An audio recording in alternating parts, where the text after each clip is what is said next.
Welcome to Mouhas diary my channel. কৃষ্ণায় বাসুদেবায় হরয়ে পরমাত্মনে প্লুত ক্লেশ নাশায় গোবিন্দায় নমো নমো।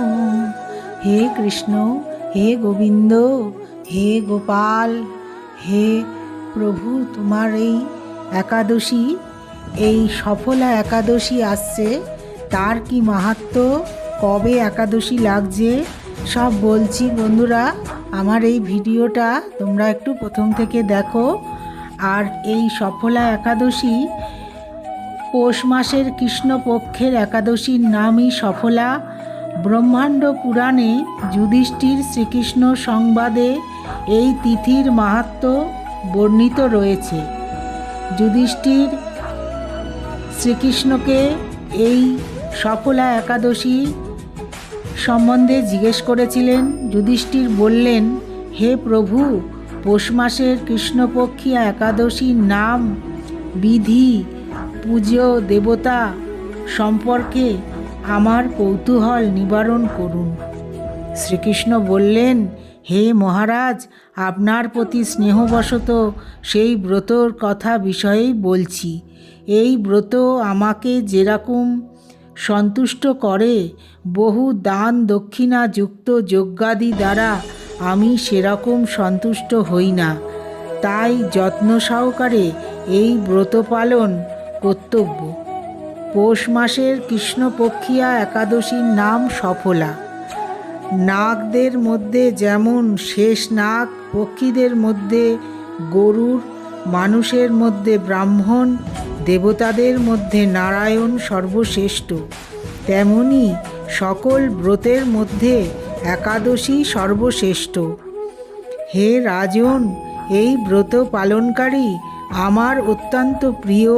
তাদের এ জগতে ধনলাভ ও পরজগতে মুক্তিলাভ হয়।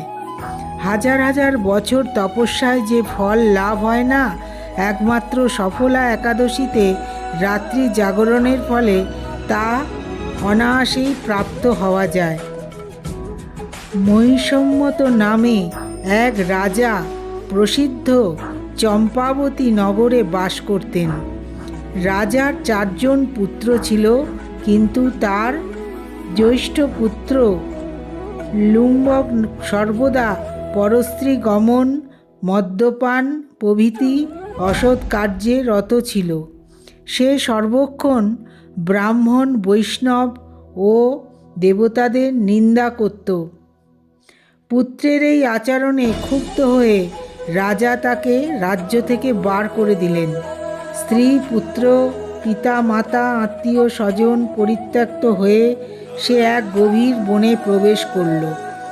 সেখানে কখনো জীব হত্যা, আবার কখনো চুরি করে জীবনধারণ করতে লাগল। কিছুদিন পরে সে একদিন নগরে প্রহরীদের কাছে ধরা পড়ল,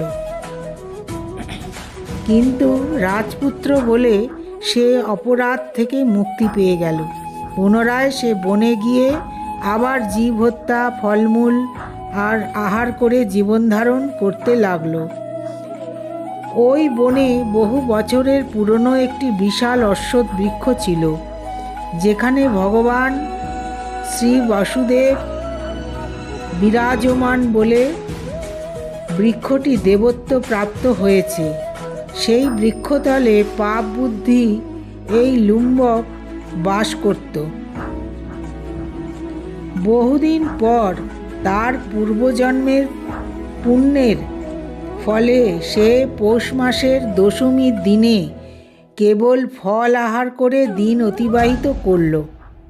কিন্তু রাত্রিতে অসহ্য শীতের প্রকোপে সে মৃতপ্রায় হয়ে রাত্রি যাপন করল। পরদিন সূর্যোদয় হলেও সে অচেতন হয়েই পড়ে রইল।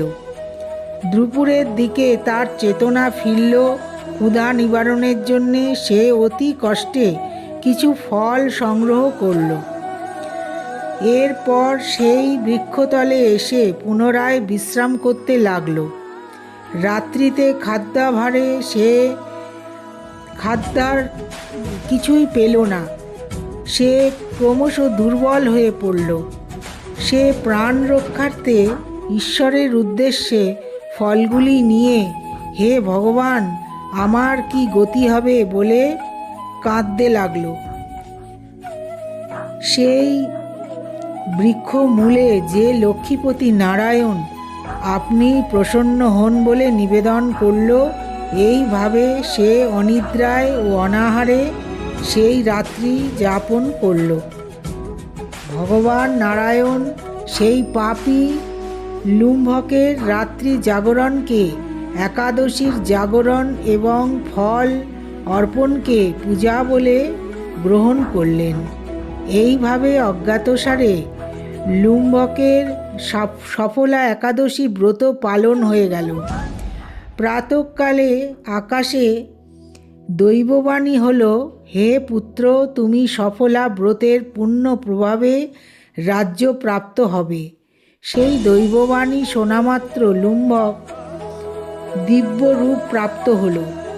তার পাপ বুদ্ধি দূর হল। সে নিজেই নিষ্কণ্টক রাজ্য লাভ করল। স্ত্রী পুত্র সহ কিছুকাল রাজ্যসুখ ভোগ করে পুত্রের ওপর রাজ্যভার অর্পণ করে সন্ন্যাস আশ্রম গ্রহণ করল। অবশেষে মৃত্যুকালে সে অশোক অভয় ভগবানের কাছে ফিরে গেল। হে মহারাজ, এইভাবে সফলা একাদশী যিনি পালন করেন তিনি জাগতিক সুখ ও পরে মুক্তি লাভ করেন। এই ব্রতে যারা শ্রদ্ধাশীল তারাই ধন্য, তাদের জন্ম সার্থক, এতে কোনো সন্দেহ নেই। এই ব্রতপাঠ ও শ্রবণে রাজসূয় যজ্ঞের ফল লাভ হয়। হে কৃষ্ণ, হে ভগবান, এই সফলা একাদশীর নামই সফল একাদশী।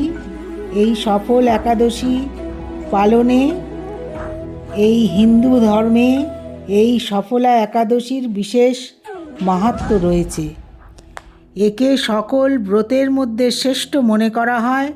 একাদশীর ব্রত থেকে মানুষ কেবল পার্থিব সুখ সুবিধাই পায় না, বরং মোক্ষের পথও সুগম হয়।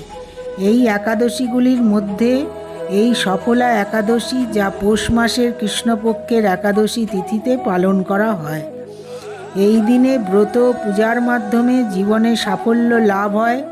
পৌরাণিক বিশ্বাস অনুসারে সফলা একাদশীর ব্রতে ভগবান বিষ্ণু প্রসন্ন হন এবং ভক্তকে সুখ শান্তি সমৃদ্ধির আশীর্বাদ প্রদান করেন।